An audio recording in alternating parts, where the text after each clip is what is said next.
त्यात माझा रोल प्रेक्षकांना कसा वाटेल यापेक्षा यांना किस्से मिळू नये याची काळजी जास्त होती. नाहीतर मग प्रत्येक वेळेस सांगितल्यावर माहिती आहे तिथे काय केलं असं व्हायचं. सगळे मित्र एकत्र आलेले आहेत आणि ते जेव्हा एकत्र आले तेव्हा त्यांच्यावर एक काहीतरी प्रसंग गुजरतो किंवा काहीतरी एका सिच्युएशन मध्ये ते सापडतात. सिनेमा अख्खा 25 रात्र आम्ही शूट करत होतो, सलग 25 रात्र. लोकांना हसवण्यासाठी गेलेलं नाहीये, कारण पडद्यावर जे घडतं ते अतिशय सिरियस घडतंय. ती सिच्युएशन बघून तुम्हाला हसायला येईल, लोकांना हसायला येईल. मी स्वप्नीलला फोन केला आणि त्याला सांगितलं, स्वप्नील तुला काय वाटतं मी हे करू शकेन की नाही, कारण अवघड आहे कॉमेडी, मी नाही केलंय कधी. आजही आमचा जो प्रेक्षक आहे ना त्यातला 80 ते 90% प्रेक्षक सर्व प्रकारचे विनोद स्वीकारतो. 5 ते 6% प्रेक्षक असा आहे किंवा तो गट आहे की जो स्वीकारत नाही आणि तो प्रत्येक वेळी रिॲक्ट होतो, ज्याला आपण ट्रोलिंग म्हणतो. राजकीय नेत्यांना कधीच विनोदाचं वावडं नव्हतं. मी गेले 30 वर्ष पाहतो. अनुयायांनाच जास्त वावड आहे. त्याच्यात फक्त आवाज येत होता हेडफोनमध्ये. अरे ह्याचं माईक आवाज कसला येतो, काय मशीन चालू आहे, काय जनरेटरचा आवाज येतोय. तर आमची वनीचा एक डोळा लागलेला. तिचा वाघ ना सोफ्यात पडला होता, अख्खा वाघ सोफ्यात पडला होता.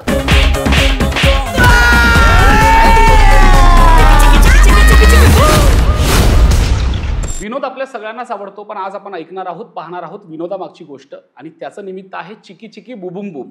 अर्थात हे एका गाण्याचे शब्द आहेत, ते आपल्याला परिचित आहेत, पण आता त्याच नावाने एक सिनेमा येतोय आपल्याला खळखळून भरभरून हसवायला.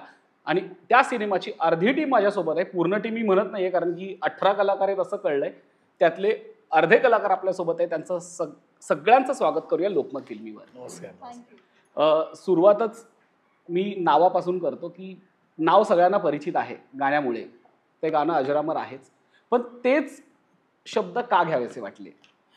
मुळात तू म्हटलंस तसं की काही काही शब्द हे मराठी माणसाच्या खूप जवळचे आहेत. म्हणजे कुणीतरी येणार हे शब्द आठवलं की सचिनजींचं, लक्षा मामाचं, अशोक मामांचं गाणं आठवतं. तसं चिकी चिकी बुबुम बुम हा शब्दसुद्धा मराठी माणसाच्या खूप जवळच आहे. हे टायटल सुचवलं स्वप्नील जोशीने.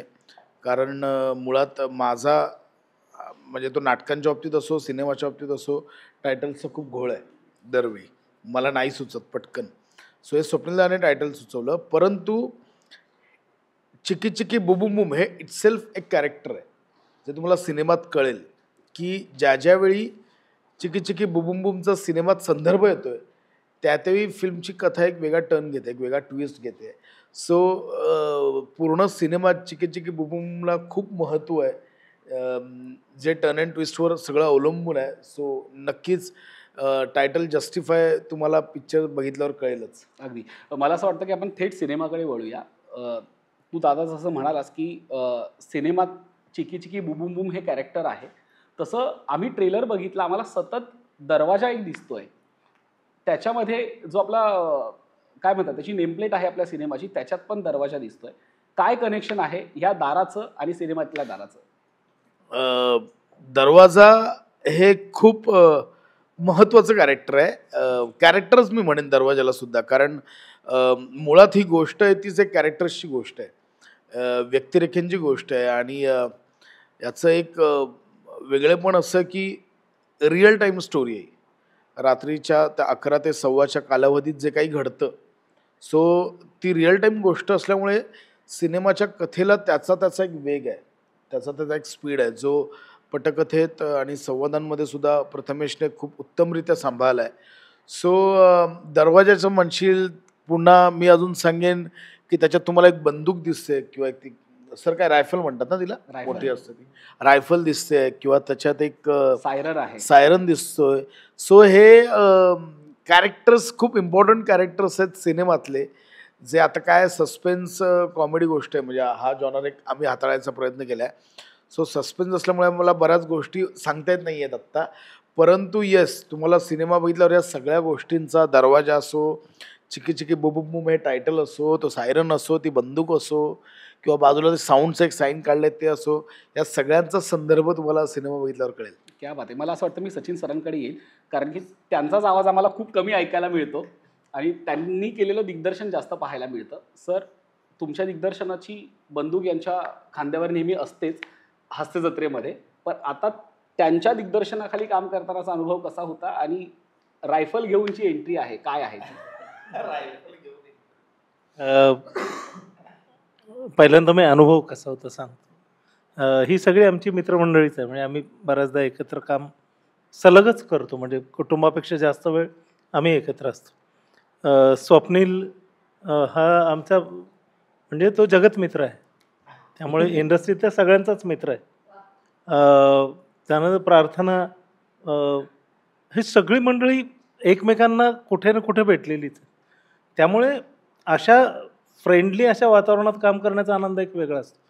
आणि माझ्यासाठी म्हणशील ना, तर कसं आहे की मला अभिनय करायला मिळणं हेच एक, नाही तू समजू शकतोस एक्साइटमेंट काय असतं. कारण मी वर्षानुवर्ष अभिनय असा करायचा, शिक्षकाची जबाबदारी जास्त असते खरंय. आणि तो जोवर अभिनय करत नाही तोवर ती जबाबदारी सोयीस्कर असते, कारण त्याची काही तुलनाच होत नाही. त्यामुळे तो सांगेल ती पूर्व, जेव्हा त्याला प्रूव्ह करावं लागतं ना, त्यावेळी कसोटी मोठी असते. खरंय. आणि ती तशी एक कसोटी माझ्यासाठी मला वाटली. कारण काय होतं, मी प्रत्येक वेळी यांना लेक्चर देत बसतो, चांगलं नाही झालं की, किंवा चांगलं झाल्यावर पण काय तर. आणि अशा वेळी मी 3 दिवस यांच्या तावडीत सापडणं, 3 रात्री, म्हणजे किती वर्षांचे किस्से मी देईन. त्यामुळे या सगळ्या सेटवर सगळ्यात जास्त गंभीर मी होतो असं मला वाटतं, बाह्यांगाने नाही आतनं. कारण त्यात माझा रोल प्रेक्षकांना कसा वाटेल यापेक्षा यांना किस्से मिळू नये याची काळजी जास्त होती. नाहीतर मग प्रत्येक वेळेस सांगितल्यावर माहिती आहे तिथे काय केलं असं व्हायचं. तर हा विनोद आहे, पण तरी प्रसादबरोबर काम करताना मजा म्हणजे एक कम्फर्ट जाणवतो ना. कारण शेवटी ना, तुम्ही कितीही वर्ष इंडस्ट्रीत काम करा, तुमची भूमिका जेव्हा बदलते ना, तेव्हा दडपण येतच. नट म्हणून मी एका वेगळ्या दिग्दर्शकाकडे काम करताना मला सतत दडपण राहिलं असतं, जे इथं कमी होतं. कारण प्रसादशी मी बोलू शकतो, किंवा प्रसाद सांगताना आम्ही गेली 10 वर्ष काम करतो, तो एक स्नेह आहे. त्यामुळे ना मोकळेपणाने काम करता आलं. आणि विशेष म्हणजे तो अत्यंत शांत दिग्दर्शक आहे, त्यामुळे त्या वातावरणात सुद्धा कुठे आरडाओरडा नाही, काही नाही. त्यामुळे एक छान नवोदितासाठी उत्तम वातावरण होतं ते माझ्यासारख्या. त्यामुळे तिथे काम करताना खूप छान वाटलं. आणि बंदूक म्हणशील तर कसं आहे, तो जो घटनाक्रम आहे, तिथं जी रियुनियन करणारी मंडळी आहे, आणि जी आली मुळात फ्रेश व्हायला, सगळ्या दिवसभर दिनचर्येचे ज्या ताणातनं मोकळं होण्यासाठी आपण येतो एका छान रिसॉर्टला, आणि तिथं असं काहीतरी घडतं की त्यांचा ताण चौपट होतो.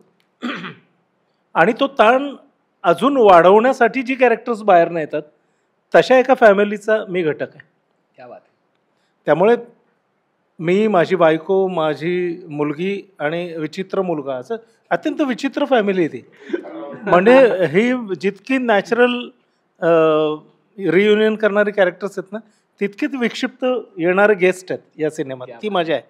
आणि त्यामुळे अशा विक्षिप्त गेस्टना त्या घटनेच्या विषयीचा गोंधळ नीट समजावून सांगणं त्यांना प्रचंड अवघड जातं, आणि त्यातनं अजून गोंधळ वाढत जातो, अशी ती गोष्ट आहे. तर याच्यात तो रायफल घेऊन आला आहे, कारण तो तिथं उल्लेख नसला ना तरी तो मिलिटरीसारख्या एका सेक्टरमधनं रिटायर्ड झालेला आहे. त्यामुळे बंदूक हे त्याचं अभिमानाचं अस्त्र आहे, ते शस्त्र आहेच त्याच्याबरोबर. आणि तो घेऊन आला आहे कारण त्याच्या मुलीची फसगत झाली आहे, आणि त्याचा होणारा जावई ह्या रियुनियन करणाऱ्या मेंबर्समध्ये, आणि तो जाब विचारायला आला आहे. त्यामुळे आधीच तिथं झालेला गोंधळ, तिथलं ताण, आणि त्यात एक रायफल घेऊन आलेला विक्षिप्त माणूस, ह्या सगळ्या घडामोडीतनं अजून जो काही विनोद निर्माण होतो ना, ते पाहणं फार गमतीशीर. त्यामुळे ती बंदूक हे ना धाक दाखवण्यापेक्षा ना विनोद निर्मितीसाठी जास्त वापरली गेली. कारण ती बंदूक सुद्धा गमतीशीर आहे, ती सुद्धा एक छोटं कॅरेक्टरच आहे.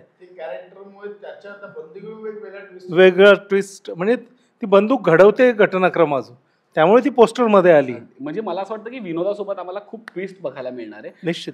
मी म्हणजे याच्यात एक ॲड ऑन करेन सरांसाठी, की सरांचं एक वैदर्भीय कॅरेक्टर यात आहे, त्यांची ती लँग्वेज वापरली. हा सरांचा कॉल होता सर्वस्वी.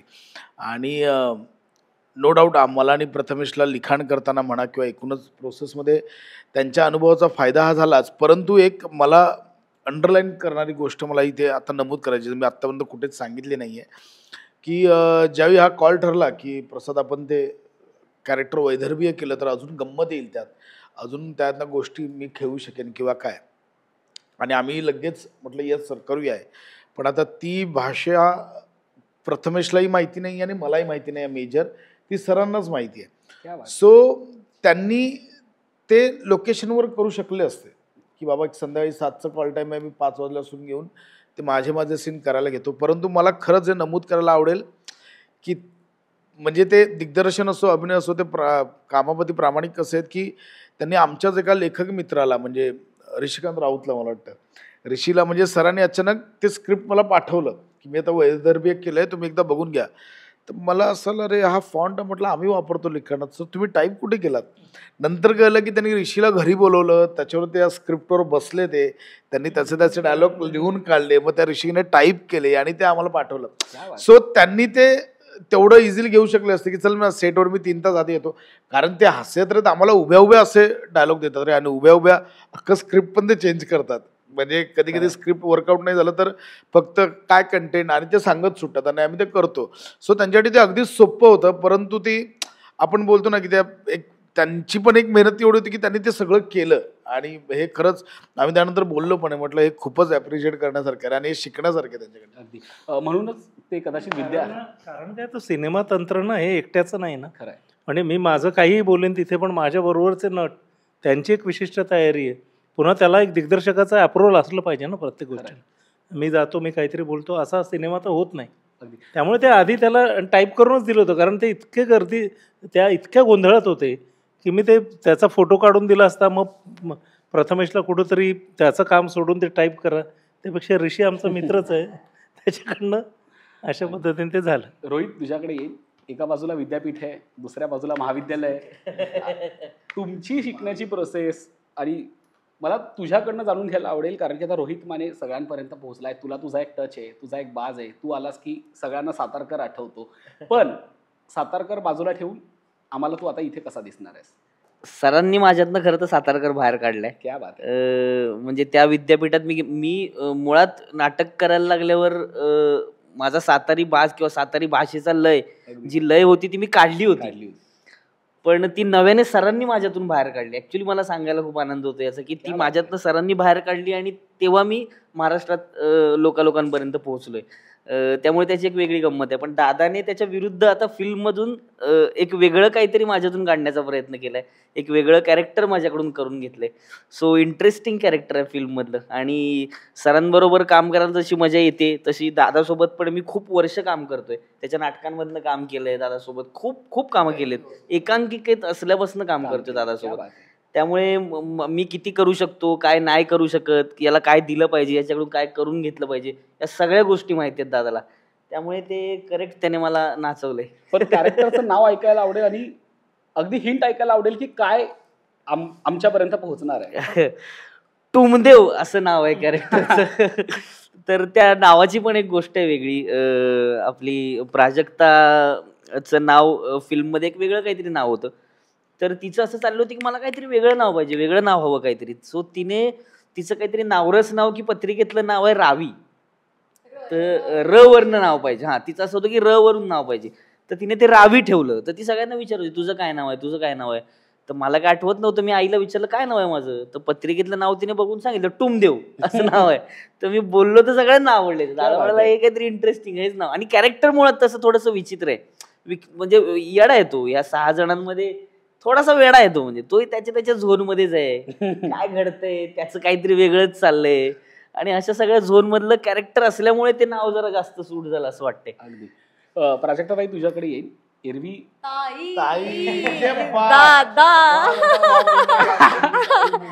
प्लीज वा नंतर हे मॅच होत आहे, पण मी म्हंटल नाही ताई नाही. प्राजक्ता तुला विचारेन. एकतर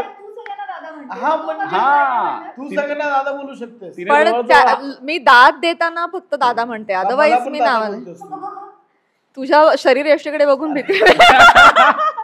एनिवे या प्राजक्ता तुला विचारेन.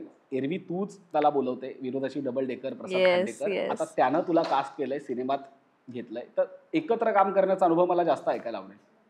खूप एनरिचिंग होतं असं मी म्हणेन, कारण ही माझी फर्स्ट कॉमेडी फिल्म आहे आणि मी कधीही स्वतःला अशा पद्धतीच्या भूमिकेमध्ये इमॅजिन केलं नव्हतं, अशा लुकमध्ये पण इमॅजिन केलं नव्हतं.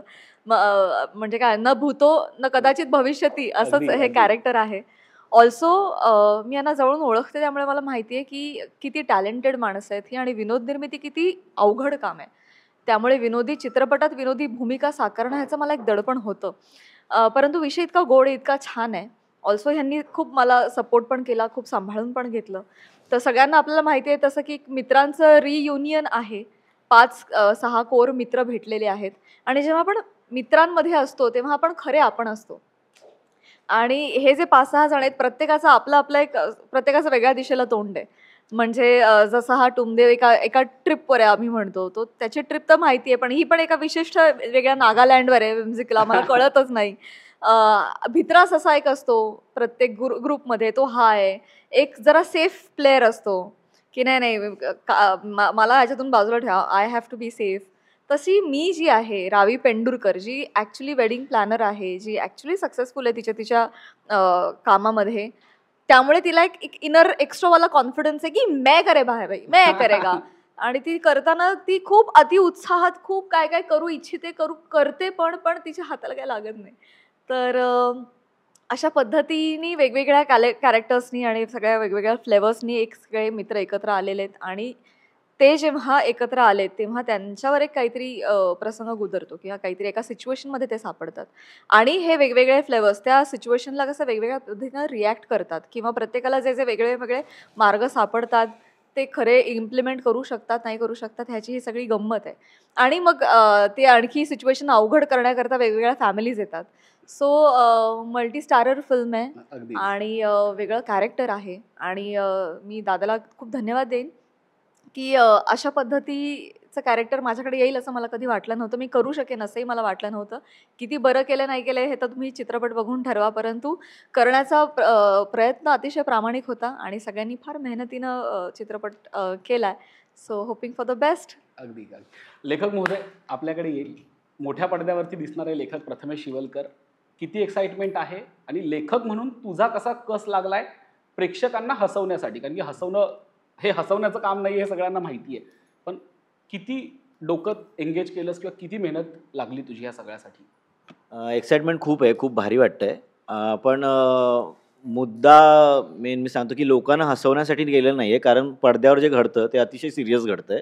ती सिच्युएशन बघून तुम्हाला हसायला येईल, लोकांना हसायला येईल. कारण आपण जे म्हणतो ना की आपल्या आयुष्यात एखादी सिरियस घटना घडते, त्या घटनेला टॅकल करणारी माणसं वेगवेगळी असतात ना, त्यानुसार आपल्याला ती घटना बघावी लागते. तर हे कथानक असंच आहे. ती जी सिच्युएशन आहे तिला टॅकल करणारी 6 वेगवेगळी माणसं आहेत आणि त्यात त्यांचे वेगवेगळे स्वभाव आहेत. तर त्यानुसार ती तुम्हाला बघायला मिळणार आहे आणि ते बघताना तुम्हाला हसायला येणार आहे. आणि दुसरं कस लागला म्हणशील तर प्रसाददादाबरोबर काम करताना एक सर्वात जमेची बाजू म्हणजे तुला प्रेशरच नसतं कुठली गोष्ट. कदाचित तोही मान्य करेल, हे हास्यजत्रेतूनच आलं आहे. आता सर बसलेत म्हणून बोलत नाही. मुळात तेच असतं की जेव्हा तू प्रेशराईज होऊन काम करतोस तेव्हा तुला पूर्ण होत नाही किंवा तुला ते सुचणं, कारण लिखाण ही प्रोसेस सुचण्याची आहे. तुला प्रत्येक राईट टायमिंगला सुचेलच असं नसतं. कधीतरी 10 दिवसांनी सुचतं, कधी 20 दिवसांनी सुचतं. तर ते प्रेशरच नव्हतं मला कथा ऐकल्यानंतर की बाबा मला 20 दिवसात दे, असं नव्हतं. तुला जेव्हा सुचेल तेव्हा तू लिहून दे आणि तसं मी काम केलं आहे. हां, आता आम्ही दोघांनी डिस्कशन्समध्ये खूप गोष्ट ठेवली की तो जो स्क्रीन प्ले आहे, तो पटकथा जी आहे ती खूप इंटॅक्ट राहावी, टाईट राहावी. कारण अशा प्रकारच्या सिनेमांना पटकथा खूप इंटॅक्ट असणं महत्त्वाचं असतं. कारण जरा जरी प्रेक्षक तुझा बाजूला झाला की तो सिनेमा बारगळतो किंवा ती गोष्ट बारगळते. सो तो प्रयत्न केला आहे, तो लोकांना नक्कीच आवडेल ती पटकथा. आणि दुसरं म्हणायचं झालं तर ह्या प्रोजेक्टच्या बाबतीत सगळी लोकं आपलीच आहेत, आपलीच काम करत आहेत. पण त्या ज्या 25 रात्री आम्ही शूटिंग केलं, तर नाईट शूट हे म्हणजे तसं आपण नेहमीच करत नाही ना. सो प्रत्येकाने म्हणजे सर 3 रात्र होते, आम्ही 25 रात्री होतो किंवा येणारी कॅरेक्टर्स कोण 5 दिवस होतं, कोण 6 दिवस होतं. तर प्रत्येकाने आपला प्रोजेक्ट म्हणून काम केलं. असं कधीच नाही झालं की सीन लागल्या चला करून टाकूया. त्याची रीडिंग झाली आहेत सीनच्या आधी, डिस्कशन्स झाले आहेत आणि नंतर तो सीन शूट झाला आहे. रादर शूट नंतर प्राजक्ता, प्रार्थना, रोही, स्वप्नील दादा जो आपला आहे, म्हणजे मी त्यांना असंही बघितलं आहे की अरे और एक करता हूँ, रात्री 3 वाजता और एक करता हूँ हे ऐकणं म्हणजेच तो माणूस आपल्या प्रोजेक्टसाठी काम करतोय. सो ते मला खूप भारी वाटलं आणि म्हणूनच हे सगळ्यांचं मिळून जे पॅकेज तयार झालं आहे, ज्यात सस्पेन्स आहे, ह्युमर आहे, मजा आहे, मस्ती आहे किंवा आपण म्हणू शकतो की इमोशन्स आहेत, मैत्री आहे आणि सरप्राईज फॅक्टर्स आहेत. असं सगळ्यांचं मिळून पॅकेज म्हणजे चिकी चिकी बुबुम बुम. सो नक्कीच फिलिंग खूप भारी आहे आणि लोकांना पण ते तेवढंच भारी वाटेल. अगदी. प्रार्थना तुझ्याकडे येईल. खरं तर आम्हाला जेव्हा ट्रेलर पाहिला तेव्हा सगळे चेहरे अपेक्षित होते, पण 2 चेहरे अनपेक्षित होते, ते म्हणजे तुझा आणि स्वप्नीलचा. तुला कधी फोन आला, काय झालं, तुझं कॅरेक्टर तुला कसं, आणि आम्हाला तर ते खूप आवडलंय, तुझं एकूणच पेहराव आणि तुझं कॅरेक्टर खूप आवडलंय. तर या सिनेमात तुम्ही दोघे कसे इन झालात? मी प्रसाद बरोबर ह्या आधी पण काम केलेलं आहे. सो प्रसाद सरांनी जे नाटक केलं होतं, हिंदी नाटक रिश्तों का लाईव्ह टेलिकास्ट, त्याच्यात मी होते. सो आय थिंक तेव्हापासून आम्ही असं एकत्र काहीतरी करू असं नेहमी वाटायचं. पण आय थिंक ती करेक्ट वेळ आली नसेल मे बी, आणि ती करेक्ट वेळ ह्या फिल्मच्या वेळेला आली. प्रसाद सरांनी मला नरेट केलं, असं आहे, तुझे डेट्स आहेत की नाही, आणि हे सगळं त्यांनी सांगितलं. स्टोरी आवडली मला, पण मला कळत नव्हतं की मी खरंच करायला हवं की नाही, कारण अगेन खूप एक्सपेरिमेंटल रोल आहे आणि प्रार्थना, मी असं स्वतःला बघितलेलं नाही आहे कधी. आणि अगेन मल्टीस्टारर फिल्म, त्यात एक भाग असणं, असं नाही केलं आहे. जनरली आत्तापर्यंत ज्या फिल्म केल्या आहे, 2 hero 3 heroine, 2 hero, 1 hero 1 heroine, असेच कॅरेक्टर्स, असेच फिल्म्स केलेल्या आहेत. सो मला असं वाटतं, बापरे मल्टीस्टार्स कसं मी करीन, मी ती दिसेन की नाही, का आहे की नाही, का काय होईल. मला ह्याच्यावर विश्वास होता की ह्याला माहिती आहे मला माझ्याकडनं त्याला काय काढून घ्यायचं. मी स्वप्नीलला फोन केला आणि त्याला सांगितलं, स्वप्नील तुला काय वाटतं मी हे करू शकेन की नाही, कारण अवघड आहे कॉमेडी, मी नाही केलं आहे कधी, आणि ह्याचा विश्वास आहे की मी करीन, तुला काय वाटतं मी खरंच करू शकेन की नाही. आणि तो म्हणाला, कर तू, तुला जमेल आणि तू छान करशील. सो आय थिंक हे एक त्यांनी माझ्यावर विश्वास दाखवला की मी करू शकीन, आणि म्हणून ते केलं. सुरुवातीला ॲक्च्युली पहिलाच जो माझा सीन होता, फर्स्ट सीन, तोच खरा खूप ट्रिकी होता. आणि आठवते आम्ही फर्स्ट डे तो सीन सुरू केला, पहिलाच सीन होता तो माझा, आणि काहीतरी लाईट आले, म्हणजे उजेड झाला आणि मग आम्हाला तो करता नाही आला. मग दुसऱ्या दिवशी लावला, तिसऱ्या दिवशी लावला, असं करत करत करत तो सीन लास्टमध्ये लावला, जी माझी फर्स्ट एंट्री होती. आणि पण बरं झालं माझ्यासाठी की त्या ह्याच्यात माझ्या पहिल्या एंट्रीसाठी मला काय करायचं हे मला आधीच कळून गेलं होतं, कारण मी बाकी सीन्स आधी केले. सो असं मला असं वाटतं की ह्या सगळ्या गोष्टींमुळे ते सोपं गेलं कॅरेक्टर करायला. So because of these people, कारण त्यांच्याकडनं खूप हेल्प मिळाली, इतके चांगले ॲक्टर्स असल्यामुळे त्यांनी ते रेसिप्रोकेट केलं. आणि कारण acting is all about give and take. So मी कितीही दिलं तरी जर त्यांनी समोरून ते केलं नाही तर होणार नाही, का त्यांनी किती दिलं आणि मी नाही. सो मला असं वाटतं की मला टीम खूप छान मिळाली मला, आणि मला of course it's a dream team to work with. You know, आपण महाराष्ट्राची हास्य जत्रात सगळ्यांनाच बघितलेलं आहे किती छान काम करताना. सो मला तर सांगितल्यावर असं झालं, फक्त कॉन्फिडन्स त्यांनी दाखवला, मग मला असं वाटलं ओके नाव आय कॅन. संधी मिळाली, त्याचं सोनं केलं की नाही आता ते तुम्ही ठरवा, प्रयत्न केला मी, माझा प्रयत्न केला. अगदी. प्रसादाकडे येईन मी. सिनेमाविषयी आपण बोलतोच आहे, पण प्रेक्षकांच्या मनात एक प्रश्न आहे, तो मी आज इथे विचारतोय. हास्य जत्रापेक्षा हा सिनेमा किती वेगळा आहे? अर्थात ते ट्रेलरमधून दिसलेलंच आहे, अनेक ट्विस्ट आहेत, पण प्रेक्षकांना जाणून घ्यायचं आहे की हास्य जत्रेपेक्षा हा सिनेमा कसा वेगळा असणार आहे, त्यांना वेगळं काय पाहायला मिळणार या सिनेमात. मुळात हास्य जत्रेत गोस्वामी सरांनी, मोठे सरांनी गेल्या 6-6.5 वर्षात किंवा त्याच्या आधी आम्ही गेली 10 वर्ष एकत्र काम करतोय. त्याही आमचे जे स्किट्स असतात ते मेन सिच्युएशनल कॉमेडी असते, प्रासंगिक विनोदावर आम्ही भर देतोय. फक्त आता होतंय कसं की स्किटमध्ये ना आम्हाला एक 15 ते 20 मिनिटाचा एक स्पॅन असतो, ज्याच्यात ती अख्खी गोष्ट सांगायची असते. तिथे लोकेशन्स वाईज लिमिटेशन्स असतात. दर मिनिटाला किंवा दर वाक्यानंतर एक पंच हवा असतो, कारण ते 15 मिनिटाचं तेवढं इंटॅक्ट असतं. परंतु सिनेमा करताना नो डाऊट तुमची खूप दारं ओपन होतात, तुम्हाला बऱ्याच मोठ्या कॅनव्हासवर ते करायला मिळतंय. सो हास्य जत्रा आणि सिनेमात याच्यातलं मी कॉमन फॅक्टर ह्युमर हे सांगेन की स्किटमध्ये पण तुम्हाला खूप भरभरून असता, पोट भरून असतात, तसंच सिनेमात सुद्धा तो ह्युमर आहे. परंतु या सिनेमाला एक सस्पेन्स गोष्ट आहे, सस्पेन्स कॉमेडी हा जॉनर या सिनेमात आम्ही हाताळायचा प्रयत्न केला, जो मराठीत फार कमी ठिकाणी हाताळला गेला आहे आपल्याकडे. तो सस्पेन्स कॉमेडी हा प्रकारचा ह्युमर आहे. जसं प्रथमेशने सांगितलं की कॉमेडी आहे, पण सिनेमात जे काही घडतंय ते अजिबात विनोदी नाही आहे. त्या परिस्थितीत जर उद्या तू अडकलास किंवा तुम्ही अडकलात तर डेफिनेटली तुमची हवा टाईट होईल. परंतु तिथे सादर करताना आम्ही खूप प्रामाणिकपणे किंवा तेवढंच सिरियसली केलंय, परंतु प्रेक्षकांना ते बघताना खूप हसू येईल. सो पुन्हा अजून एक ॲड ऑन मी याच्यात करेन की एक प्रत्येकाची वेगवेगळी व्यक्तिरेखा, एक 18 कॅरेक्टर्स जे वेगवेगळे आहेत, प्रत्येकाशी एक वेगळं विभिन्न आहे, ते तुम्हाला यात पाहायला मिळेल. त्यानंतर रोहन यांनी खूप उत्तम कंपोज केलेली 3 गाणी आहेत, ज्याच्यात एक लावणी आहे, एक प्रमोशनल सॉन्ग जे ऑलरेडी आउट झालं, एक पार्टी सॉन्ग आहे. सो गणेश हुतेकर आमचे DOP आहेत, त्यांनी अख्खं नाईट शूटला शूट करणं खूप जरा तसं कठीण होतं, परंतु ते गणेशने खूप उत्तमरित्या सांभाळलं आहे, गणेश हुतेकरने. सो एक प्रोडक्शन लेवलला आमचे सुनील नारकर सर आहेत, त्यांनी कुठेही असं काही कंट्रोल ठेवला, म्हणजे व्यवस्थित तुला जे हवं ते कर, तुम्हाला जे हवं आहे ते करूया. कारण थोडं ट्रिकी होतं रात्री, एवढा रात्रीचं सलग 25 नाईटचं शूट करणं. सो येस, प्रत्येक डिपार्टमेंटला एक वेगळं काहीतरी चॅलेंज होतं.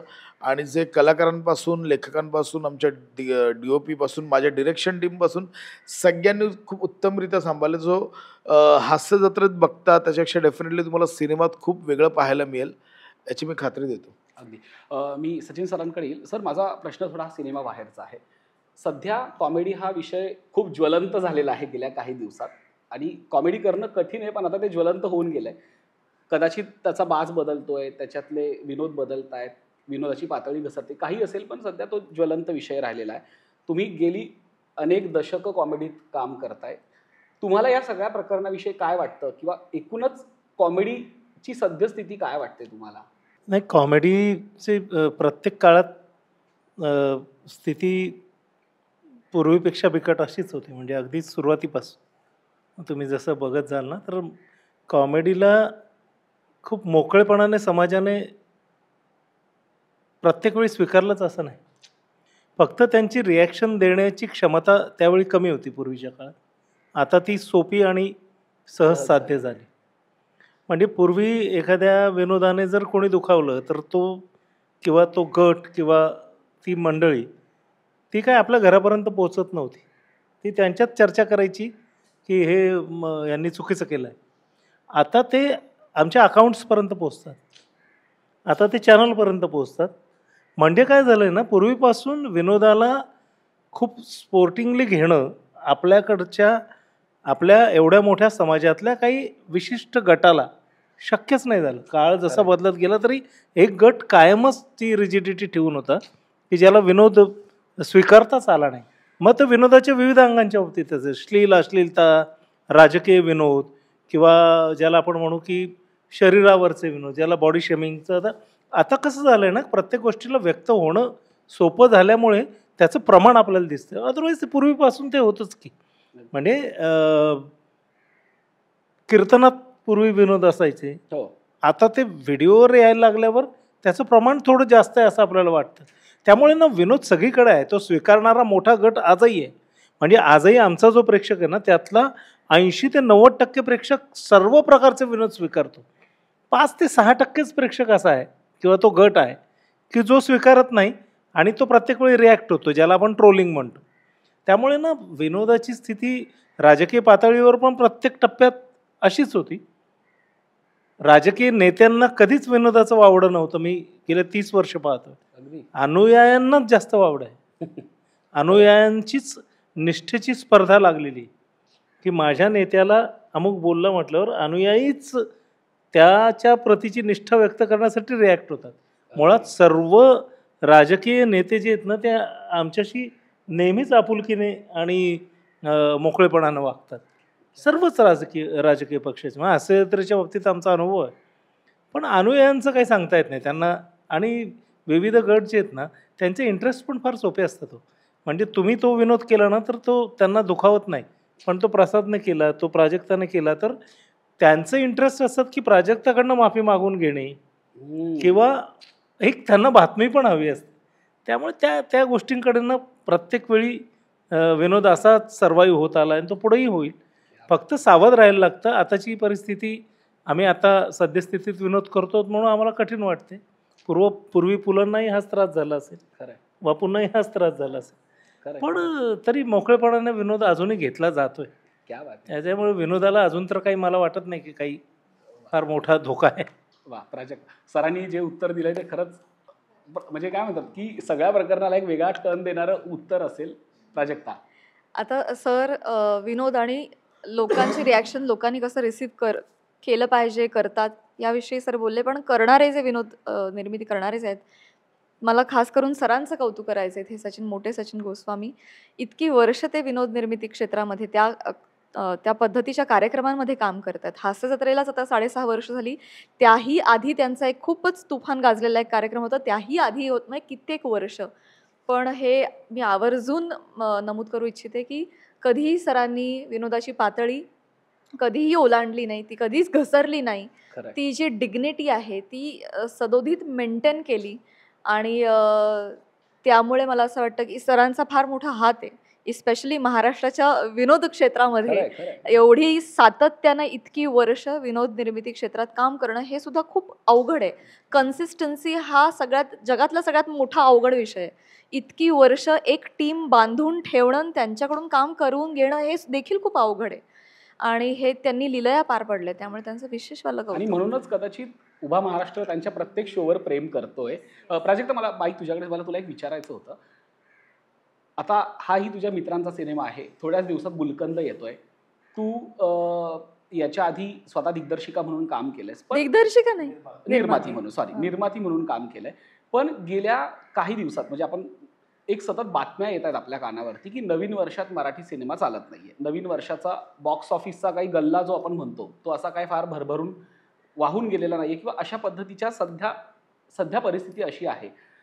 काय वाटतं की कुठे चुकतंय? आपल्या बाजूने चुकतंय, प्रेक्षकांच्या बाजूने चुकतंय? का मराठी सिनेमा इतर सिनेमांसारखा दौडत नाहीये? नाही, प्री कोविड आणि आफ्टर कोविड असं आपण बायफर्गेशन केलं तर आपल्या लक्षात येईल. आफ्टर कोविड OTT प्लॅटफॉर्म खूप स्ट्रॉंग झाले. त्यामुळे बरेच जण प्रेफर करायला लागलेत कदाचित आता की आपण OTTवर बघूया ना, आपल्याला त्या काळात जमलं नाही, आपण बघूया ना. आधी हे माध्यमच तितकं प्रचलित नव्हतं. जे काय थिएटरमध्ये किंवा TV वर जेव्हा लागेल तेव्हा बघा हे होतं ना. आता तुमच्या सोयीनुसार तुम्ही चित्रपट पाहू शकता. कदाचित मला वाटतं हे सगळ्यात मोठं आव्हान आहे, फक्त मराठीसाठी नाही, सगळ्याच चित्रपटांसाठी. बॉलिवूडसाठी सुद्धा थिएट्रिकल कलेक्शन त्यांच्यावर सुद्धा तितकाच परिणाम झालेला आहे. त्यामुळे आपण फक्त रडगाणं गायचं तर असं नाही आहे. मला आणि जेन्युनली असं वाटतं की मराठी प्रेक्षक फार सुज्ञ आहे, फार चोखंदळ आहे, अत्यंत हुशार आहे आणि उत्तम कलाकृती असेल तर ते भरभरून दाद देतात, हे मी स्वतः अनुभवलंय. त्यामुळे जर कलाकृती उत्तम असेल तर कोणी घाबरायचं काही कारण नाही आणि अजिबात वाईट दिवस आलेले नाहीत असं मला वाटतं. प्रसाद, दादा तुझ्याकडे येईल. पुन्हा एक असा प्रश्न आहे, प्रेक्षकांच्याच मनातला प्रश्न आहे. या सिनेमात आम्हाला 18 कलाकार दिसत आहेत, काही कलाकार अजून दिसायचे आहेत, पण आम्ही काही कलाकारांना मिसही करतोय, जसं की समीर दादा असेल, विशाखाताई असेल, आणि 2 कलाकारांना आम्ही खूप मिस करतोय, ते म्हणजे गौरव मोरे आणि ओंकार भोजे. ओंकार तर तुझ्या पहिल्या सिनेमात होता, एकदा येऊन तर बघामध्ये.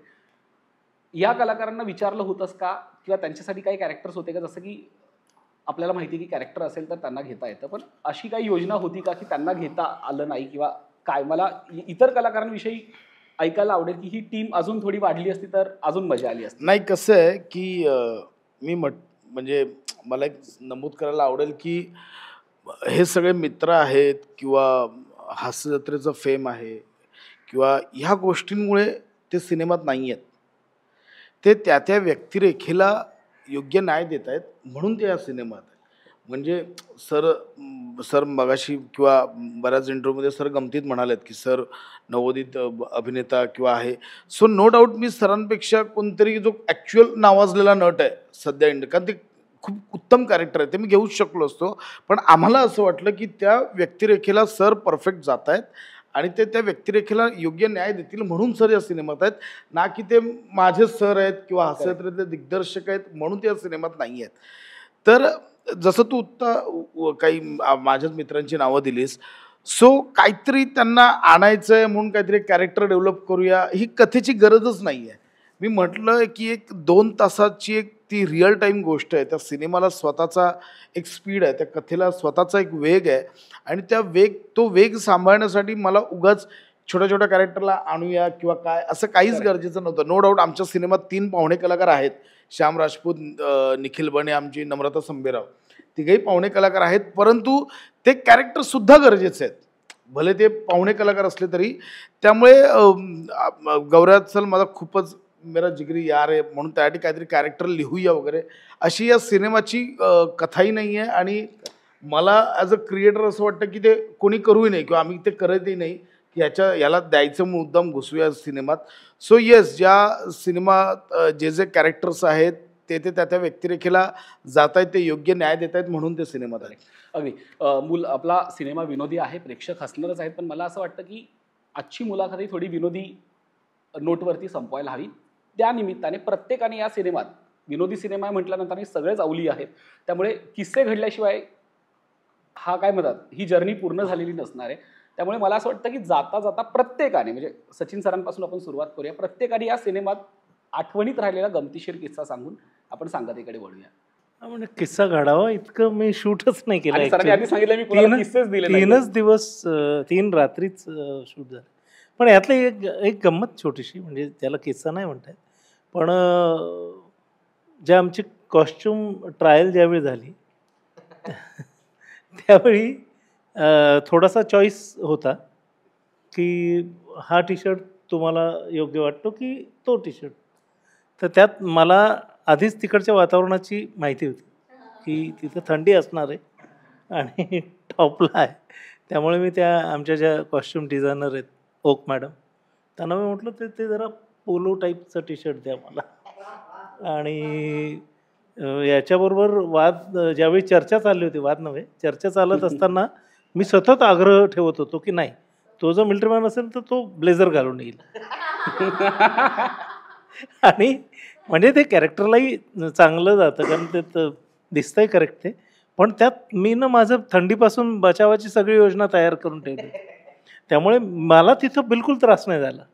आणि त्यापेक्षा त्याच वेळी प्रिया आमची होती कॉस्ट्युम ट्रायलच्या वेळी, आणि ती ते घालून आली होती. हे छान, मला छान दिलंय. मुलींना ना ते आवडतं ना, पण त्याचं भान नसतं की आपण हे कुठं घालणार आहोत.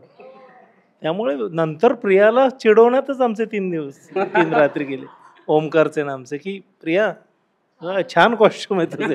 तिला विचारेल अशी मेडीसारखा एक फ्रॉक होता, आणि त्या थंडीत ती कुडकुडायची, कारण मी बऱ्यापैकी सेफ होतो. आणि पम्याचेही खूप हाल झाले, कारण पम्याही 3/4 मध्ये होता. तर तिथं थंडी हाच एक किस्स्याचा भाग होता. त्यामुळे सगळे शेकोटीजवळच जमा असायचे कायम, आणि वातावरण छान होतं. किस्से खरे यांनी घडवलेत खूप, कारण हे 20-25 दिवस एकत्र होते. अनुभवाचे बोल कामी आले. रोहित? मी तर रोजच किस्सा असायचो, मी किस्सा असायचो आणि माझा किस्सा करायचे सगळे. मी बरेचदा, तसं मी फार लेट करत नाही मुळात, पण कधी कधी माझ्याकडून थोडंफार होतं उशीर, तर हे सगळे प्लॅन करायचे माझ्यासाठी. एखादा सीन सुरू होणार असेल तर मला मुद्दाम लेट हाक मारायची, लेट बोलवायचं, असं करून दादा मला सगळ्यात शेवटी बोलवायचं आणि अख्खा क्रू मी आल्यावर टाळ्या वगैरे वाजवायचा. असे सगळे किस्से सतत व्हायचे. शाळा लावली माझी शाळा लावली होती. राजेश खन्ना, प्रसाद दादा? नाही गंमत. अजूनपर्यंत किस्सा सांगितला नाही कुठे, पहिल्यांदा सांगतोय की एक गमतीदार किस्सा असा आला की जसं चिकी चिकी बूम हा सिनेमा अख्खा 25 रात्र आम्ही शूट करत होतो, सलग 25 रात्र. सो त्या झोनमध्ये जाण्यासाठी आम्ही एक 4-5 दिवस आधीपासून आमचं टाईम सर्कल चेंज करायला लागलो. वनी आम्हाला थोडीशी लेट जॉईन झाली, वनिता. सो तिला तो वेळ नाही मिळाला टाईम चेंज करण्याचा. सो जो आत्ता तुम्ही ट्रेलरमध्ये एक शॉट बघताय की वनिता सोफ्यात आहे आणि स्वप्नीलदा बघतो आणि आम्ही सगळे घाबरलेलो असतो वगैरे, एक मास्टर शॉट झाला आणि त्याचे कटिंग चालू होते त्या सीनचे. आणि मी मॉनिटरवर बसलो होतो आणि ॲक्शनला ना मला ह्याच्यात फक्त आवाज येत होता हेडफोनमध्ये.